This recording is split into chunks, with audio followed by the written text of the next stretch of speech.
Hola Patricio, ¿cómo estás? Bien, aquí en Santiago. Muchas gracias por la invitación. Sí, nosotros en Temuco.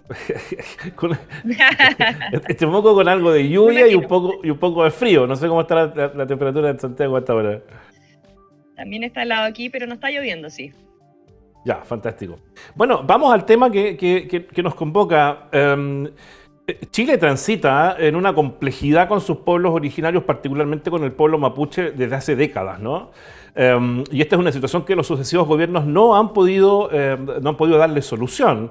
Algunos de los ejes por los que ha pasado pasa por la devolución de tierras, autonomía, entre otros, ¿no?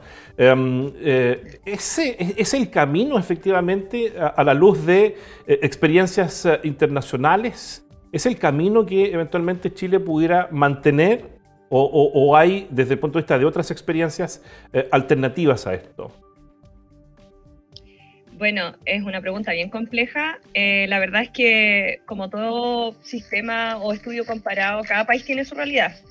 Primero, es importante entender que la realidad chilena, a diferencia quizás de la realidad, por ejemplo, de Finlandia, Suecia, Noruega, en el caso de Nueva Zelanda, Chile tiene en total hasta ahora 8 pueblos indígenas, a diferencia de estos países que mencioné que están agrupados en un gran pueblo indígena. De cierta forma, este número, mientras mayor sea el número, más complejo se vuelven las negociaciones.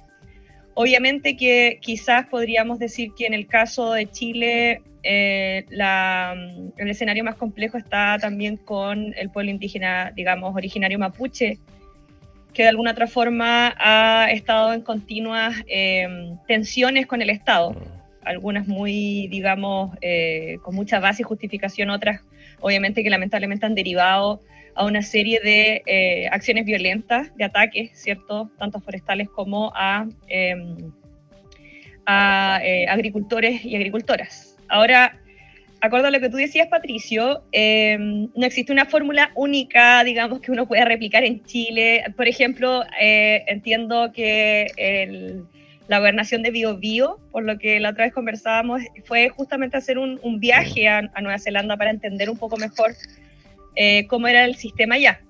Ahora, claro, se han hecho muchos viajes a Nueva Zelanda por parte de la Araucanía, por ejemplo, y la verdad es que las cosas pareciera que siguen más que mejor, peor. Entonces, primero quizás aclarar ese punto. Lo comparado no necesariamente significa que tú tengas una fórmula en base a lo que revisaste para aplicar en el país. Uno quizás cae de repente como investigador o investigadora o analista en encontrar la solución en los países que le fue bien, pero también uno tiene que aprender a ver qué países no lograron llegar a un buen puerto. Eso también es parte del aprendizaje. Pero en este caso, quizás lo primero que yo podría destacar en el caso chileno es que las negociaciones que partieron, por ejemplo, podemos hablar del caso, obviamente, mapuche, con los parlamentos, no sé si te acuerdas, Sí, claro. cuando comenzaron los parlamentos de negociación, esos parlamentos de alguna forma iniciaron acercamientos que eran más o menos institucionales entre ambas partes, Estado chileno y lo que era el pueblo mapuche. Sin embargo, a diferencia, por ejemplo, y aquí hay una gran diferencia con Finlandia, Suecia, Noruega, Canadá, Nueva Zelanda, es que en Chile esos parlamentos finalmente eran algo de palabra, quedó en una palabra finalmente, y el Estado chileno de alguna otra forma hizo lo que estimó que era conveniente. Ahora aquí podemos juzgar si eso fue algo positivo o negativo, por supuesto que tiene matices, tiene de lo positivo y lo negativo, por supuesto con efectos tremendos, pero finalmente el Estado hizo por su lado lo que creyó que era lo más pertinente o lo que debería hacerse. En cambio, en estos países que cité, se llegó a un acuerdo que se traspasó de forma institucional, es decir, se firmaron leyes, por ejemplo. No quedó solo en un acuerdo de palabra, ¿ya? También se transformaron en instrumentos legales. Por lo tanto, el Estado finalmente no solo reconocía en palabra lo que se había acordado con los indígenas, ¿cierto? Con sus propios pueblos indígenas, sino que también se traspasó en un acuerdo que se visualizó legalmente. Y yo creo que ahí hay una tremenda diferencia, y no estoy hablando solamente de un tema de tierras, porque en Chile prácticamente la famosa ley indígena, viene a tratar de hacer, digamos, un mecanismo, un marco legal para subsanar el tema de las tierras, ¿cierto?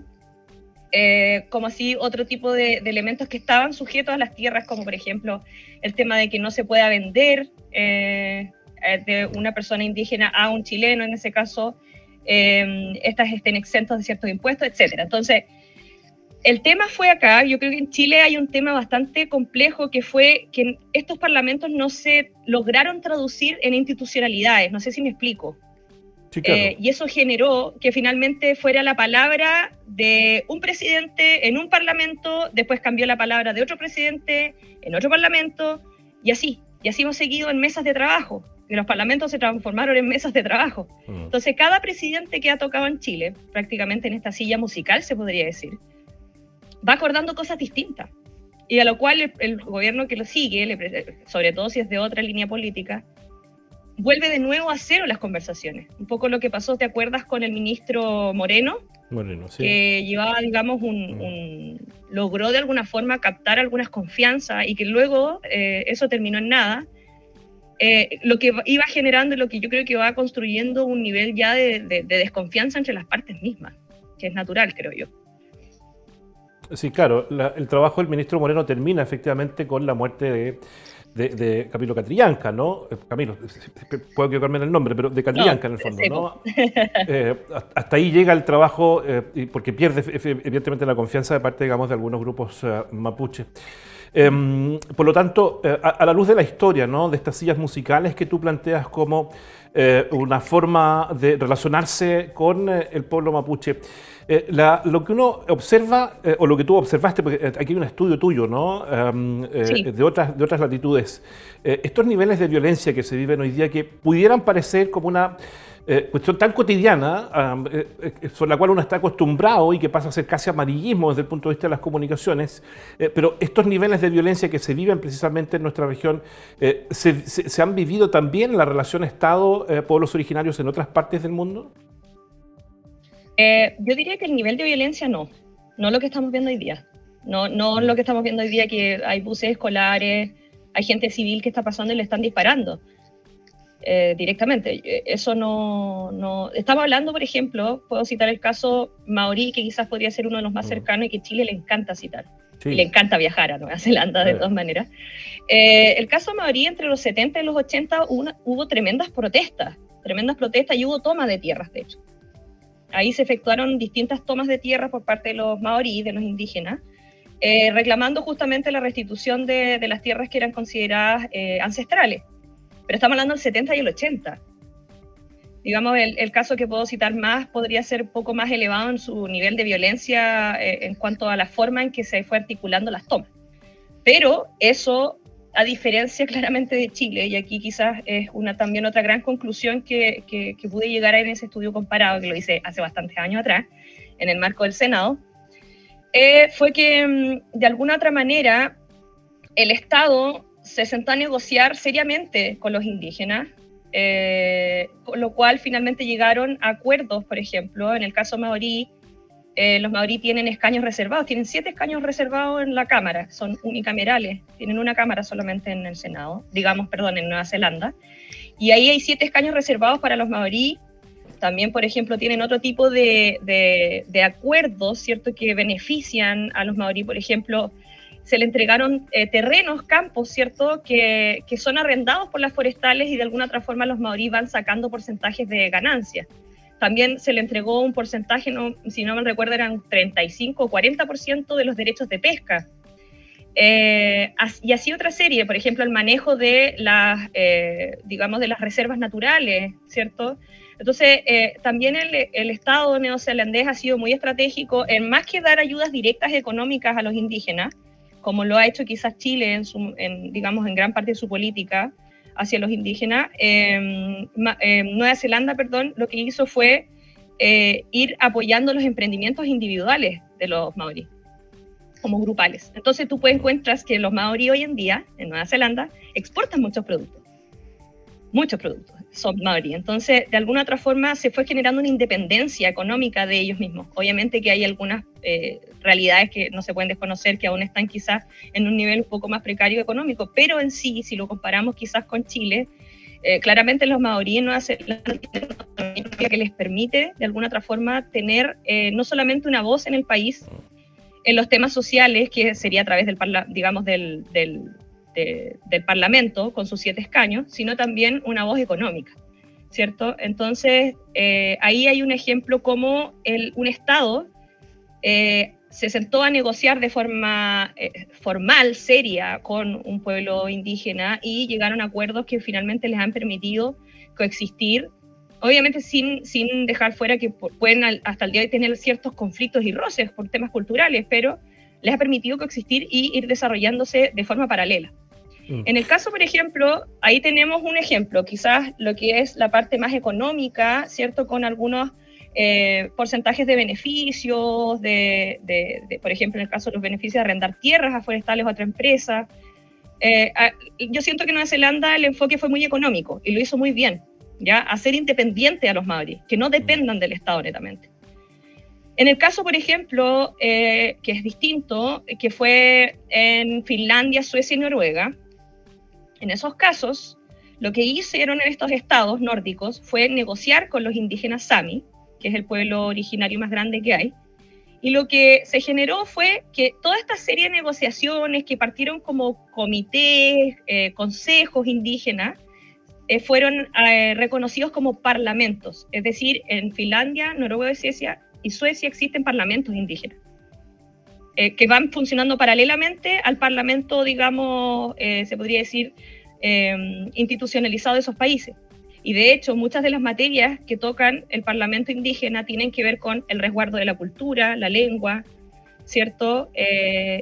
La educación también, con ciertos niveles distintos entre países, digamos, entre Finlandia, Noruega y Suecia, de poder sobre estas temáticas, ¿cierto? Hay parlamentos, por ejemplo, el de Noruega, se podría decir que es un poquito más consultivo que determinante. En el caso de Finlandia y Suecia son más determinantes. Entonces, ahí yo doy 2 ejemplos, uno de Oceanía, Nueva Zelanda, otro de países, digamos, los nórdicos, países como Finlandia, Noruega y Suecia, que tomaron otro camino ya mucho más legislativo propiamente tal, ¿ya?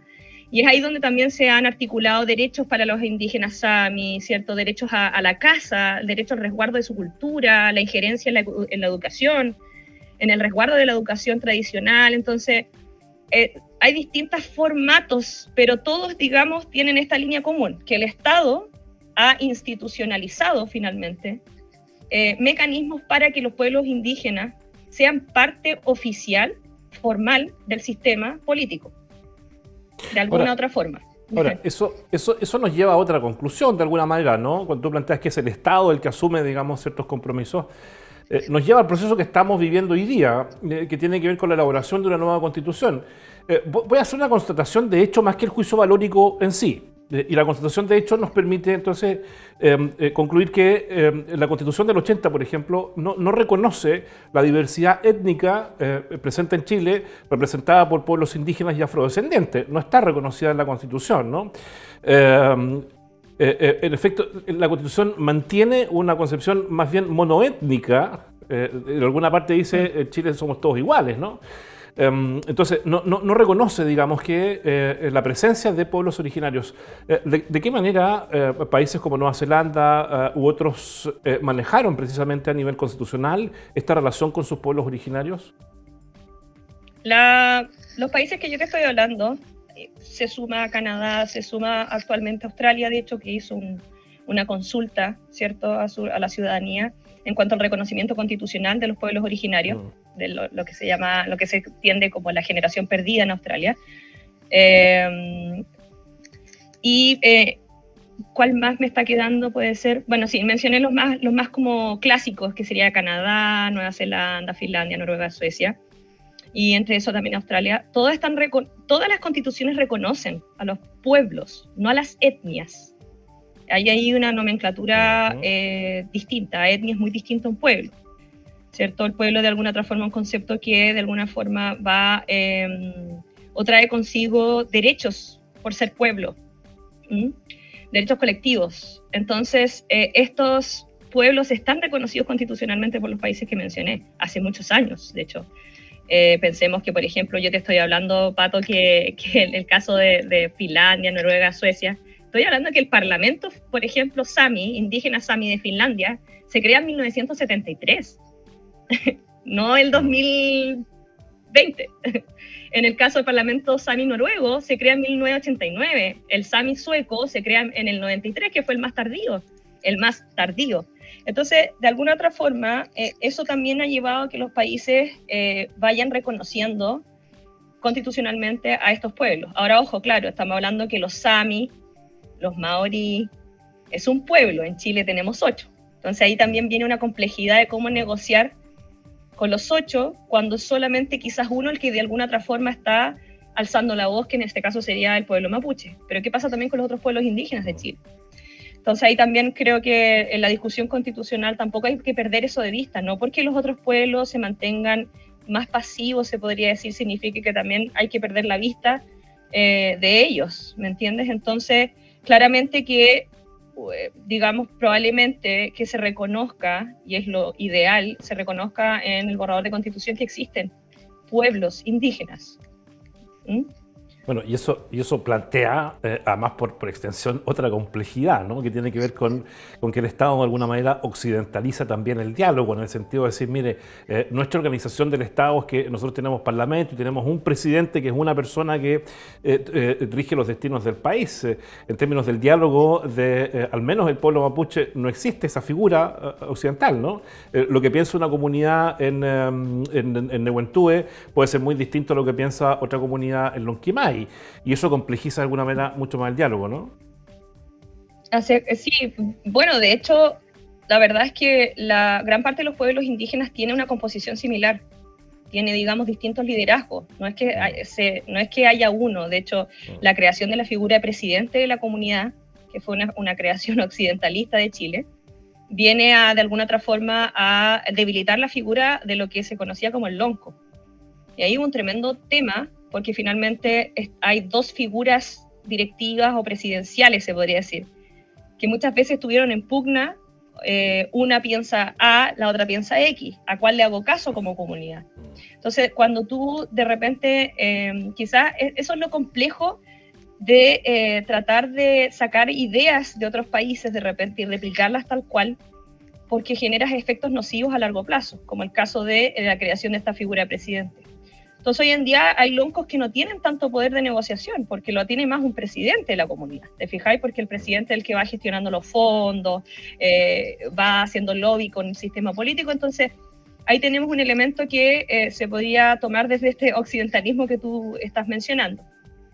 Ahora, claro, quizás algo que yo puedo rescatar del estudio es que, y que esto es un patrón común, es que los estados de estos países fueron muy inteligentes en sumar a los pueblos indígenas de alguna forma al juego democrático. Juguemos con las mismas reglas. Tú eres un pueblo distinto al mío, sí, pero vamos a jugar con las mismas reglas, que son la democracia. Entonces ya llevan tantos años, de alguna forma, dentro de este marco democrático, que ya finalmente lo que se gestó es una convivencia pacífica, ¿cierto? Que hay un diálogo, hay acuerdos, cuando hay ciertos elementos de tensión, se llega a un acuerdo a través de los marcos democráticos. En cambio, en Chile, podríamos destacar el caso lamentable de lo que está pasando en la Araucanía. Finalmente, nunca se logró esta inclusión o esta invitación, de alguna forma, para que jueguen dentro de los marcos democráticos. Todo lo contrario, siempre estuvieron bastante exosistemas, es decir, la ley indígena era lo que finalmente custodiaba, y CONADI era la articulación directa con los indígenas y punto, y ahí murió. Pero el resto del sistema político finalmente nunca de alguna forma hizo espacio para que esto se gestara, y ahí también hay una crítica tremenda que se puede hacer a nuestro sistema, ¿cierto? Lo cerrado que fue. Por lo tanto, hoy en día, ¿qué tenemos? Tenemos grupos, ¿cierto?, que están cometiendo actos terroristas, grupos tremendamente atomizados, ¿cierto?, y que claramente no pretenden estar dentro de las reglas democráticas. Yo creo que eso ya quedó más que claro. No pretenden negociar, no pretenden nada. O sea, fue tanto, yo creo, el tiempo que pasó, que quedaron como exogrupo, que finalmente se genera esto, la violencia mucho más, digamos, marcada y mucho más sistémica dentro de los propios grupos. Pucha, qué lástima, María Elena. Tengo tantas preguntas que hacerte, pero no me queda tiempo. Se me acabó hace 3 minutos el tiempo. Te invito a que podamos seguir desarrollando esta conversación porque de verdad me quedan temas pendientes, ¿no? Que a la luz, por ejemplo, del estado de excepción constitucional, hay algunos que están pidiendo derechamente, digamos, estado de sitio para la macrozona, aparte de la región del Biobío y la región de la Araucanía. ¿Cuánto aporta efectivamente aquello? El desarrollo económico por el que ha privilegiado Chile como Estado en estas regiones, de qué manera pudiera influir efectivamente en la relación con los pueblos originarios. Parte de las preguntas, digamos, que vamos a seguir conversando en otra oportunidad, María Elena, si tú evidentemente estás dispuesta. Siempre dispuesta, Patito. Muy bien, como buena Boy Scout. Gracias, María Elena. Gracias, María Elena. Te mando un abrazo. Estamos en contacto para retomar la conversación. Cuídense. Muchas gracias, Pato, que estés muy bien. Igual tú, chao.